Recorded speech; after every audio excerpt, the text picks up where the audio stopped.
માંજલપુર સ્થિત urban health community centre ખાતે પ્રધાનમંત્રી નરેન્દ્ર મોદીજીના 75મા જન્મદિવસની ઉજવણીના ઉપલક્ષ્યમાં સ્વસ્થ નારી સશક્ત પરિવાર અભિયાનનો પ્રારંભ કરવામાં આવ્યો।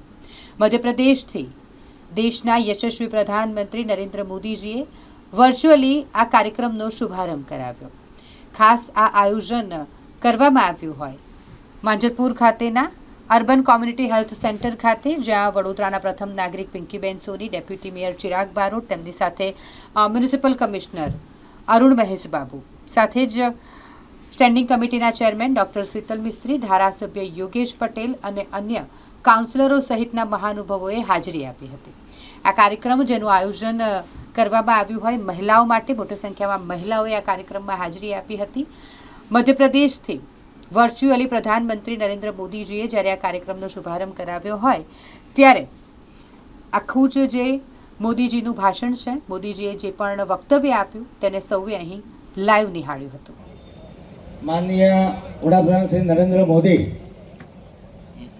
વિશ્વ નેતા ને કહેવાય કે 2014 થી અત્યાર સુધી 11 વર્ષ સેવા સુશાસન અને ગરીબ કલ્યાણને સમર્પિત એકાત્મ માનવ દર્શનથી અંતિમ પંક્તિમાં રહેલા છેવાડાના માનવીઓ માટે જેમને કાર્ય કર્યું। 25 કરોડ કરતાં વધારે ગરીબ પરિવારોને ગરીબી રેખાની ઉપર લાવ્યા। ભારતને ચોથા નંબરની આર્થિક મહાસત્તા બનાવી। તમામ ભારતીયોનું માથું ગર્વથી ઊંચું થાય એવા માનનીય વડાપ્રધાન શ્રી નરેન્દ્ર મોદીજીનો આજે 75મો જન્મદિવસ છે।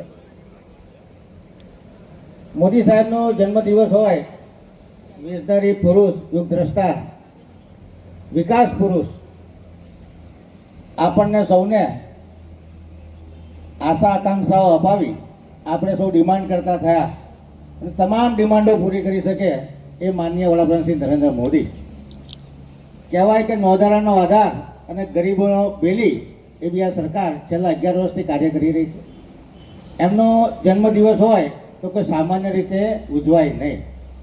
એમના દિલમાં જ્યારે ભારતના 140 કરોડ નાગરિકોની સેવા હોય ત્યારે આપણે પણ આ સેવા પખવાડિયા તરીકે 17મી સપ્ટેમ્બરથી 2 ઓક્ટોબર સુધી ઉજવી રહ્યા છે। આજે માનનીય વડાપ્રધાનશ્રીના જન્મદિવસના લીધે ઘણા બધા કાર્યક્રમ વડોદરા મહાનગરપાલિકા દ્વારા આયોજન કરવામાં આવી રહ્યા છે। આખા દેશભરમાં, રાજ્યભરમાં, જિલ્લાઓમાં અને સિટીઝમાં અને નગરપાલિકાઓમાં પણ ઘણા બધા કાર્યક્રમો કરવામાં આવી રહ્યા છે। એની શુભારંભ અમે સવારે સ્વચ્છોત્સવથી શરૂ કર્યું છે।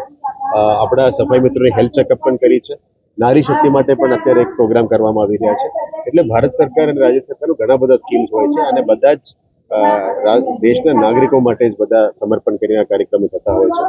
આજે મને વડાપ્રધાનશ્રીનું જે જન્મદિવસ નિમિત્તે આ બધું એક ઝુંબેશ તરીકે ચાલી રહ્યા છે, જેથી કરીને મોટા ભાગમાં હેલ્થ ચેકઅપ થઈ જાય, બહેનોની જે સગર્ભા માતાઓની ચેકઅપ થઈ જાય, બહેનોની જે લાભો મળી શકાય એવા બધા આયોજન કરી રહ્યા છે। સ્વચ્છતા બાબતનું કામ ચાલી રહ્યા છે, હેરિટેજ કોન્ઝર્વેશનનું આ કામ ચાલી રહ્યા છે। એટલે અલગ અલગ ડિપાર્ટમેન્ટને પણ અલગ અલગ રીતે એ લોકો કરી રહ્યા છે અને દેશભરમાં સિવિક સોસાયટીઝ પણ જાતે પણ અલગ અલગ ઉજવણી કરી રહ્યા છે।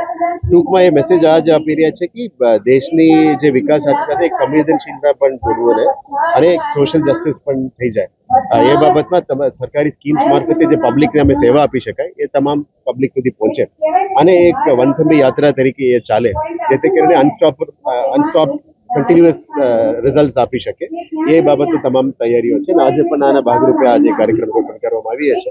આવા 1 મહિનાનું અને લગભગ 15 દિવસનું પખવાડા તો ચાલવાનું છે અને સ્વચ્છતાનું તો આખો 1 મહિના પણ ચાલવાનું છે।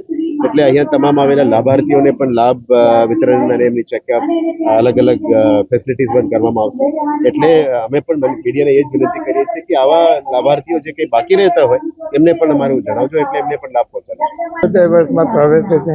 2014થી 11 વર્ષ જે આ દેશનું શાસન કર્યું એમાં જે વિકાસની વાત થઈ, આખા દેશમાં દરેક રાજ્યમાં વિકાસના જે કામ થયા છે એ દેખાઈ રહ્યા છે ને લોકો એને ચાલી રહ્યા છે। હું મુખ્ય આપણે વડાપ્રધાન નરેન્દ્ર મોદીજીને અભિનંદન આપું છું। હજુ એમને દેશની સેવાની જરૂર છે, હજુ વધારે સેવા કરે એવી ભગવાનને પ્રાર્થના કરું છું।